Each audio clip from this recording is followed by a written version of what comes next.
V-Guard presents कौन जीत रहा है, को पावर्ड बाय सेंसोडाइन एंड विमल। बोलो जुबां केसरी।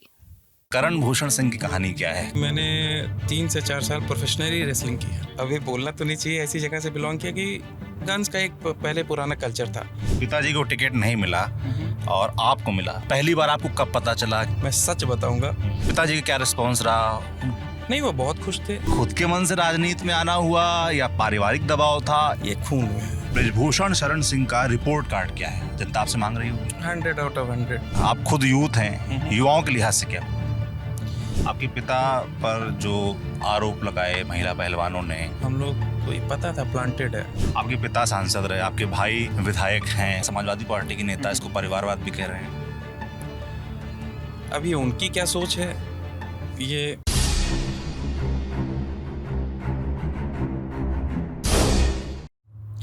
नमस्कार, मैं सौरभ हूं। आप देख रहे हैं TV9 डिजिटल। हम इस वक्त हैं कैसरगंज लोकसभा में और हमारे साथ यहां से इस वक्त बैठे हुए हैं जो कैसरगंज लोकसभा से बीजेपी की तरफ से इस बार के प्रत्याशी हैं, अपना पहला चुनाव लड़ रहे हैं। नाम है करण भूषण सिंह, बेटे हैं ब्रजभूषण शरण सिंह के, जो कि 7 बार के लगातार सांसद रहे हैं और इस बार उनको टिकट नहीं मिला, उनके जगह टिकट मिला है उनके बेटे करण भूषण। करण जी, बहुत स्वागत है आपका, बहुत धन्यवाद, आपने समय दिया हमको।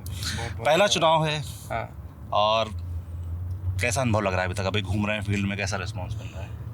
नहीं, बहुत बढ़िया लग रहा है। एक नई ऊर्जा महसूस हो रही है और पहला चुनाव एक नहीं कह के, मैं जैसे पापा के इससे पहले भी चुनाव होते थे तो पिछले 15 साल से मैं भी चुनाव में था। जैसे हम लोग के यहाँ था कि सारे भाइयों में विधानसभा बढ़ जाती थी, टारगेट होता था कि कौन सबसे ज़्यादा विधानसभा किसने उससे जिताएगा, तो हमेशा मैं जीतता था। ये जो तरफगंज करनेलगंज 2 विधानसभा मैं खुद लेता था। अच्छा, मतलब आपस में भाइयों में भी टारगेट सेट होता था कि कौन विधानसभा ज़्यादा हाँ, कौन सबसे ज़्यादा विधानसभा से जिताएगा, हमेशा मैं ही जीता। अच्छा, इस मामले में जीते हैं? हाँ, इस मामले में जीते। जैसे इसमें क्या होता था कि पापा की तरफ से कि उस विधानसभा का दायित्व मिल जाता था कि 5 साल आपको कैटर करना है, आपको देखना है। अच्छा। चुनाव भी, फिर उसके बाद जो समस्याएं आती हैं। मतलब आप लोग सांसद प्रतिनिधि के तौर पे भी काम एक तरीके से कह सकते हैं करते थे। हाँ। पिताजी की तरह से प्रतिनिधि यहाँ रहते थे। अब जैसे सेशन चलता था तो पापा नहीं अवेलेबल रहते थे और एक पापा का कद भी बहुत बड़ा है, बहुत साल हो गए उनको, हर कोई बात करने में हिचकिचाता है, अपनी समस्याएं उतनी मतलब एक कहते हैं सम्मान, और मुझसे एकदम पकड़ के अच्छे से बात कर लेना, सबकी सब जिससे मिलता था सबकी समस्या दूर होती थी, तो मिलता रहा सबसे। पिताजी को टिकट नहीं मिला और आपको मिला। पहली बार आपको कब पता चला, किसने सूचना दी? मैं सच बताऊंगा, बीच में कुछ अफवाहें थी तो मैं खुद ही डिनाई करता था कि फर्जी बात है, और मेरा बिल्कुल इंटरेस्ट भी उस टाइम नहीं था, क्योंकि पिताजी का हम लोग बहुत सम्मान करते हैं, मैं बहुत आदर करता हूँ। ये मैं बैडमिंटन खेल रहा था, फिर अचानक बाहर से कुछ मैसेज आए कि बहुत सारे मीडिया आए हैं, ये आए हैं, तो मैंने बोला क्या हुआ, कुछ बताओ। तो बताएं कि आपका टिकट हुआ। उतने में मैं बैडमिंटन छोड़ा, मैं घर के अंदर चला आया और फिर उसके बाद दोपहर शाम तक मुझे एकदम क्लियर हो गया, फिर मन बनाया, तैयार हुआ। अच्छा, मतलब अचानक से पता चला, पहले से जानकारी नहीं थी। थी। पिताजी तैयारी कर रहे थे, तो कैसा पिताजी का क्या रिस्पॉन्स रहा? नहीं, वो बहुत खुश थे। हर पिता अपने बेटे के लिए खुश होता है कि उसके बेटे को एक बड़ी चीज़ सौंपी जा रही है, वो बहुत खुश थे। थोड़ा आपकी कहानी की बात कर लेते हैं। करण भूषण सिंह की कहानी क्या है, कहाँ से शुरुआत होती है, कहाँ से पढ़ाई की? सब लोग जानते हैं कि आप ब्रजभूषण शरण सिंह के बेटे हैं, आपकी क्या कहानी है? ऐसे ऑस्ट्रेलिया गए आप पढ़ने, तो शुरुआती कहानी के बारे में बताइए, ऑस्ट्रेलिया के अनुभव के बारे में बताइए।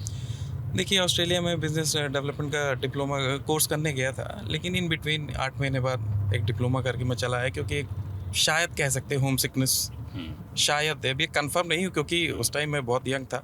मैं जाके बड़ा खुश भी हुआ, क्योंकि उससे पहले जो लाइफस्टाइल हम लोग का था, आप विश्वास नहीं मानेंगे, 12th तक हम लोग ने पिक्चर हॉल नहीं देखा, क्योंकि मन भी नहीं था। मैं शुरू से पापा स्पोर्ट्स की तरफ ढकेलते गए, तो मैं भी स्पोर्ट्स में ज़्यादा ध्यान देता था। तो पिक्चर हॉल, और फिर एक तरह से एक हम लोग को फ्रीडम मिली कि चलो जाते हैं, ये अच्छी चीज़ थी। उसका आज मैं शुक्रगुजार हूँ कि सब कुछ होने के बाद मैं अच्छे से रह रहा हूँ। मेरे एक दिनचर्या है, 5:30 बजे उठ जाना, वर्कआउट करना, फिर उसके बाद बाहर बैठना, सबसे मिलना, फिर शाम को भी 7 साढ़े 7 बजे तक खाना खा के सो जाना। मैं हफ्ते में 3 दिन व्रत रखता हूँ हनुमान जी का। आज मुझे 8 साल हो गया, सिर्फ पानी पीता हूँ। एक ट्यूसडे, वेडनेसडे, सैटरडे, 8 साल हो गया, सिर्फ पानी, कुछ नहीं। मैं Mount Everest base camp trekking भी की है, वहाँ पे इटालियंस ने डॉक्यूमेंट्री बनाई थी कि ये कैसे पॉसिबल है कि इतनी एनर्जी खर्च हो रही है। पूरी उन लोग ने 24 घंटे की डॉक्यूमेंट्री बनाई थी, उसमें इटालियंस से, अमेरिकन से। फिर बाद में उन लोग ने भी पूछा कि कैसे पॉसिबल, बड़ा एक छोटा सा इंटरव्यू था उन लोग के साथ भी। फिर ऑस्ट्रेलिया गए, ऑस्ट्रेलिया से वापस आए, फिर यहाँ पे थोड़ा बहुत बिजनेस पढ़ाई कंप्लीट की। उसके बाद अब परिवार में फिटनेस का कल्चर मैंने देखा है। मैंने लास्ट टाइम जब पिताजी का इंटरव्यू किया तो जिम से ही निकले थे वो। हाँ। तो जैसे कि आपने बताया कि पढ़ाई लिखाई और जो घर का कल्चर रहा है ना, स्पोर्ट्स वगैरह, आप शूटिंग में भी रहे। हाँ। उसका क्या रहा? शूटिंग मेरा शौक था। जैसे अभी बोलना तो नहीं चाहिए, ऐसी जगह से बिलोंग किया कि गन्स का एक पहले पुराना कल्चर था, लेकिन शुरू से हम लोग को रिस्ट्रिक्टेड था कि कभी देखना नहीं है, जाना नहीं है। इसकी वजह से हम लोग को हमेशा हॉस्टल में रखा गया। तो ये कह सकते हैं कि जिस चीज़ को दूर करा जाए वो नहीं बच पाती। तो एट लास्ट एक मौका मिला मुझे, किसी के थ्रू सुना कि ऐसा भी गेम है। तो मैं बस अपने आप को प्रूव करने के लिए पापा का हमने कि मैं एलिजिबल हूँ वेपन के लिए, मैं ज्वाइन किया, खेलता रहा। एक मेरा शौक भी था। शुरू में मेरे पास डायना थी, लेकिन पापा को बहुत गुस्सा लगी थी, वो फेंक दिए थे कि ये गलत चीज़ है, ये सब चीज़ से दूर रहो। अब जो चीज़ से नहीं बच पाए, बस शुरू हो गई शूटिंग। शूटिंग तो चलिए आप अपने शौक के तौर पे आपने शुरू किया, और पर राजनीति की अगर बात करें तो ये खुद के मन से राजनीति में आना हुआ या पारिवारिक दबाव था? इसकी क्या कहानी है? ये खून में है, कोई दबाव नहीं, खून में है। इसका क्या कहा जाए, बेहतर आपको पता होगा। एक बार थोड़ा पानी इधर उधर पानी। अब थोड़ा चुनाव पे बात कर लेते हैं। आप पहली बार चुनाव लड़ रहे हैं, है ना? पिताजी तो लगातार सांसद हैं। चुनाव का वक्त ऐसा होता है जब लोगों से रिपोर्ट कार्ड मांगा जाता है। तो पिताजी यानी कि बृजभूषण शरण सिंह का रिपोर्ट कार्ड क्या है, जनता आपसे मांग रही होगी? 100 आउट ऑफ 100। और मैं बहुत सौभाग्यशाली हूँ कि मैं ऐसे घर में पैदा हुआ, ऐसे पिता मिले और ऐसा उनका बनाया क्षेत्र जिसको मैं घर मानता हूँ। सब खुश, यहाँ पे जैसे लग रहा कि एक बेटा आया है, जनता चुनाव लड़ रही, एक त्यौहार की तरह महसूस हो रहा। रिपोर्ट कार्ड में गिनाते क्या हैं, काम क्या गिनाते हैं आप? अब जैसे काम, सबसे बड़ी मैं आपको फैक्ट बताऊंगा, 2014 से पहले बिजली नहीं थी। हम लोग के यहाँ 4-5 घंटे बिजली रहती थी, और ये सच है, 4-5 घंटे बिजली रहती थी। हम लोग क्षेत्र से आते थे या कहीं से आते थे तो बात करके करते थे कि प्लीज़ हम लोग को रात में बिजली मिल जाए। जब से मोदी जी की सरकार आई, अब ये ना बोलिए कि बड़ाई कर रहा हूँ, मैं उस पार्टी का हूँ, ये सच्चाई है। 18 घंटे बिजली है। ये रोड, ये जो आप ये रोड देख रहे हैं, इतनी ख़राब थी, इतनी खस्ता हालत थी कि जहाँ से आज मुझे 2 घंटा लग रहा है, 4 घंटे लगते थे। तो डेवलपमेंट बहुत है, बहुत सारी चीज़ें हैं यहाँ पे।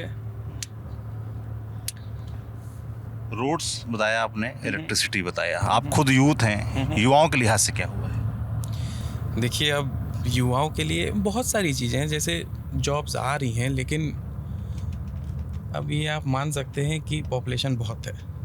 और जब हम लोग उस टाइम पे चुनाव में जाते थे, हमें याद है जब मोदी जी का पहला चुनाव था 2014 में, तो हम लोग प्रचार करते थे कि सरकार आएगी, गड्ढा पाटा जाएगा, जब गड्ढा पटेगा तब आगे विकास का कार्य होगा। अब गड्ढे पटे हैं, गवर्नमेंट इस पर काम कर रही है, एक प्रॉपर वे में। हम लोग भी चुनाव ख़त्म करके इस पर बैठेंगे कि अपने तरफ से हम लोग क्या कर सकते हैं। आपके सामने समाजवादी पार्टी से भगत राम मिश्रा हैं और बहुजन समाज पार्टी से नरेंद्र पांडे हैं, किसको चैलेंज देख रहे हैं? अभी तो मुझे नहीं लगता किसी से कोई चैलेंज है। मेरी अभी मुलाकात भी नहीं हुई है, मैं चेहरा भी नहीं देखा हूँ किसी का। आप फील्ड में जा रहे होंगे, अपना खुद का इंटरनल सर्वे हो रहा होगा, किससे टक्कर दिख रही है? किसी से नहीं, सच्ची बता रहा हूँ, किसी से बिल्कुल नहीं। अगर यहाँ के लोकल राजनीतिक समीकरणों की बात करें, कैसरगंज लोकसभा सीट की, तो ब्राह्मण जो हैं वो अच्छी खासी तादाद में हैं। मुझे लगता है इसीलिए विपक्ष ने, दोनों ही पार्टी, प्रमुख पार्टियां जो है सपा और बसपा, उन्होंने ब्राह्मण प्रत्याशी चुने। तो ब्राह्मणों के बीच आप जा रहे हैं, वहाँ क्या रिस्पॉन्स, क्या ब्राह्मण वोट कटेगा सामने विपक्ष के 2 प्रत्याशी होने से? नहीं, ऐसा कुछ नहीं है। ये सच्ची बात है कि मेरे को बेटे जैसा महसूस हो रहा है, और सब बोल रहे हैं कि आप मेरे बेटे हो, आप मेरे भाई हो, और ऐसी जात वात की यहाँ पे बिल्कुल राजनीति नहीं है। बहुत अच्छा है।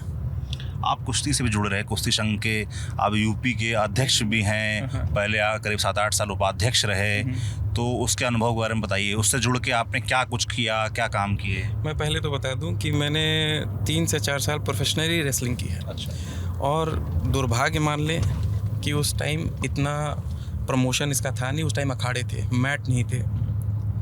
अब एक अच्छी भी चीज़ मैं बताऊं कि जब से फादर रेसलिंग फेडरेशन में आए, तब से इतना प्रमोट हुई रेसलिंग। अगर ये हम लोग के समय होती तो आज हम भी कुछ होते। हमारे साथ के बहुत लोग हैं, अभी मेरे साथ भी चलते हैं, उस टाइम रेसलिंग करते थे और पापा सिखाते थे। मैंने 3-4 साल प्रोफेशनली रेसलिंग की है, लेकिन उस टाइम अखाड़ा था, 25-25 किलो के फावड़े से घोड़ते थे। आज मैट है, उस टाइम मैट होता है, उस टाइम ये फैसिलिटीज़ होती, उस टाइम ये प्रमोशन होता है कि रेसलिंग से ये होता है, ये अभी चीज़ अवेलेबल है, तो आज हम लोग भी होते कुछ। आपके पिता पर जो आरोप लगाए महिला पहलवानों ने, और जब चुनाव चल रहा है, एक कारण कई लोग ये भी कह रहे हैं कि टिकट ना हो पाने का वो भी रहा, तो अब यह जब चुनाव चल रहा है तो क्या उसको लेकर कोई चर्चा है क्षेत्र में? उसको लेकर क्या आप सोचते हैं? नहीं, उसको लेकर कोई चर्चा नहीं है। और जब ये सब बात हुई थी तो हम लोग को ये पता था प्लांटेड है, और ऐसा बेबुनियाद था। उस विषय पे मैं ज़्यादा बात भी नहीं करना चाहता कि जो चीज़ सच नहीं है तो उस पर क्या बात करूँ। आपके पिता सांसद रहे, आपके भाई विधायक हैं लगातार 2 बार से, प्रतीक भूषण, आपकी माँ भी सांसद रहीं। अब कुछ लोग क्षेत्र में या विपक्ष की खासतौर पर बात करें, समाजवादी पार्टी के नेता इसको परिवारवाद भी कह रहे हैं।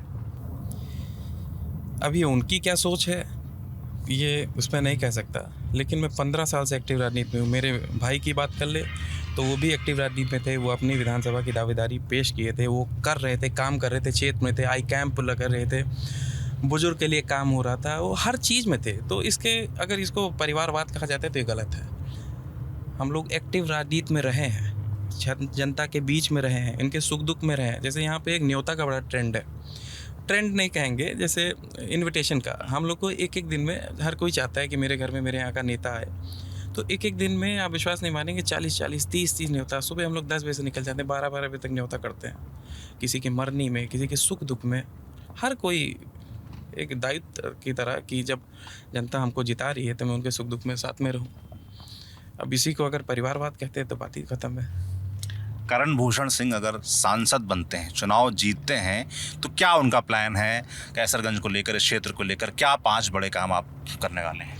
देखिए, मोदी जी का विजन है विकसित भारत, तो मैंने भी यही सोचा कि विकसित कैसरगंज। जैसे हम लोग क्षेत्र में निकल रहे हैं, छोटी छोटी चीज़ें हैं, जैसे बड़े फ्लाईओवर्स हैं, और मेडिकल कॉलेज हमारे यहाँ नहीं है। एक बड़ी चर्चा है कि यहाँ से यूनिवर्सिटी, वो यूनिवर्सिटी की जो बात हो रही है वो गोंडा की यूनिवर्सिटी थी, उससे नेताजी का कोई लेना देना नहीं था। कि कभी मीडिया के थ्रू कल ही मुझसे पूछा कि आप लोग ने, नेताजी ने यूनिवर्सिटी के लिए नहीं बोला, तो वो गोंडा का विषय था, गोंडा के MP का विषय था।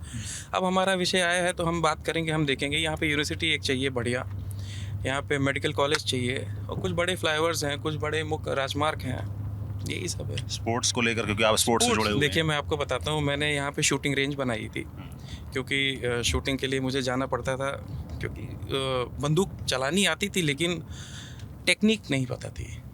तो मैंने यहाँ पे शूटिंग रेंज बनाई कि मेरा मतलब क्षेत्र भी देखता रहूँ और बिज़नेस भी देखता रहूँ और ट्रेनिंग भी होती रहे। और उस यहाँ से बहुत बच्चों को मैंने पार्टिसिपेट भी कराया। बहुत बच्चे यहाँ से अब आगे बढ़ चुके हैं, अपने गोंडा के बहुत सारे बच्चे। तो एक प्लानिंग, प्रॉपर प्लानिंग करके, डेडिकेशन टुवर्ड्स स्पोर्ट्स, यहाँ पे बच्चों में कैपेबिलिटी बहुत है। आप ये जो माझा की बेल्ट है, यहाँ से मैक्सिमम बच्चे आर्मी में जाते हैं, और आप चाहे 4 बजे चले जाइए, 4 बजे से आप 5 बजे तक नौजवान बच्चे तगड़े तगड़े दौड़ते हुए पाएंगे। और बेचारे फिटनेस के टाइम में छट जाते हैं, किसी को घुटने की कुछ प्रॉब्लम होती है। तो बहुत सारी चीज़ें हैं, ये स्पोर्ट्स के लिए बहुत काम करना है। एक तो पापा ने जीवन भर रेसलिंग के लिए किया, तो मैं भी कुछ करूँगा कि यहाँ से भी, कैसरगंज से भी कोई ओलंपिक जाए, कोई कॉमनवेल्थ जाए। चलिए, बहुत बहुत धन्यवाद आपका।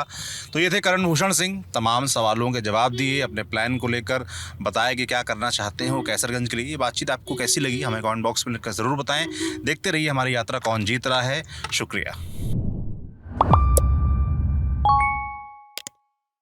वी-गार्ड प्रेजेंट्स कौन जीत रहा है, को पावर्ड बाय सेंसोडाइन एंड विमल। बोलो जुबां केसरी।